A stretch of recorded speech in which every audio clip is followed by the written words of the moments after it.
대선 패배 이후 내홍이 계속되고 있는 국민의힘.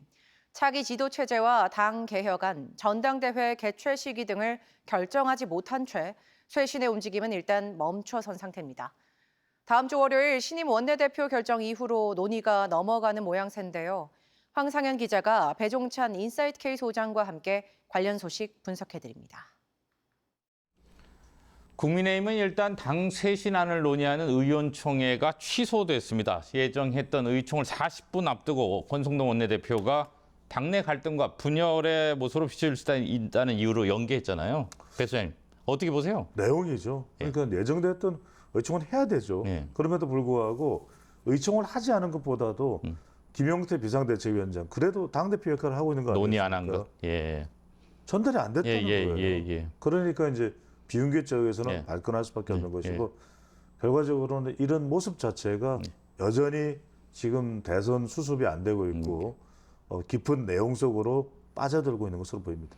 방금 말씀하셨는데 김용태 비대위원장하고 비윤계 의원들은 개혁하지 말자는 거냐 뭐 이런 얘기까지 나오고 있는 것 같아요. 그렇죠. 이제 5대 개혁안 자체가 상당히 무거운 주제들이에요. 예. 그것이 그렇다고 해서 김용태 비대위원장 이야기처럼 덜컥될 수 있는 건 아닙니다. 네. 하지만 검토해 볼 수는 있는 거죠. 예. 그런데 그것에 대해서 상의도 하지 않고 이런 걸 꺼내놓은 배경은 뭐냐, 누구 편을 드는 거냐, 예. 이렇게 또 되다 보니까 안목하는 상황이 연출되고 있는 것이죠. 자, 이렇게 되면 일단 신임 원내대표가 선출되는 다음 주 월요일까지는 수면 아래로 내려갈 것 같습니다. 네. 자, 원내대표 선거 판세를 좀 보죠.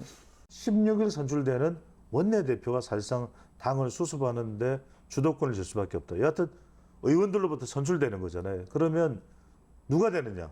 친윤이냐? 아니면 친한이냐? 친윤 성향이 강한 TK의 송원석, 네. 그리고 또 친한계의 냄새가 있는 또 수도권 삼선 그렇죠. 김성원. 수도권 예. 김성원. 예. 이렇게 되면은 결과적으로는 개파 대결이 될 수밖에 없거든요. 예. 의원들의 107명의 투표이기 때문에 이렇게 되면 아무래도 무게는 좀 친윤 쪽에 뭐 이것이 옳다 그러다를 떠나서 무게가 실릴 가능성이 높을 것으로 보입니다. 자, 이런 가운데 홍준표 대구시장이 이재명 정권이 곧 정당 해산 절차에 들어갈 것이라고 지적을 했고요. 민주당에서도 위원 정당을 해산해야 한다는 주장이 공개적으로 제기됐습니다. 제1야당의 해산 추진, 현실화 가능성 어떻게 보세요? 실제 현실화 가능성 높지 않습니다. 근데 현실화 가능성이라는 게 스스로 붕괴가 되든지 네. 아니면은 인위적으로 정당을 해산하려면 위원 정당 심판 해산 청구가 있어야 되잖아요. 그러면 그렇게 되려면 미연 헌법을 위반했느냐라는 것인데 그런 성격으로 보기는 힘들겠죠. 그런데 이제 이렇게 하는 이유는 홍준표 전 대구시장이 하는 거는 본인의 정치적 공간을 열기 위한 거예요.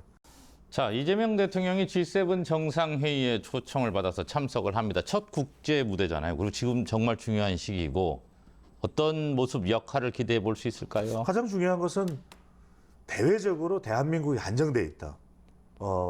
대한민국 컴백, 제대로 컴백. 이걸 알리는 게 제일 중요합니다. 두 번째는 경제입니다. 뭐니 해도. G7도 가장 중요한 것이 주제가 상호관세가 될 수밖에 없거든요. 마지막으로 이제 안보입니다. 이 부분이 지금 러시아 우크라이나 전쟁도 안 끝났죠. 또 우리는 북한과 또 직면하고 있고 이런 상황에서 이 안보, 특히 이제 중요한 건 경제, 또 대한민국이 안정적으로 돌아왔다는 것을 알리는 것이 최우선이 되어야 될 것으로 보입니다. 네, 오늘 이렇게 듣겠습니다. 고맙습니다.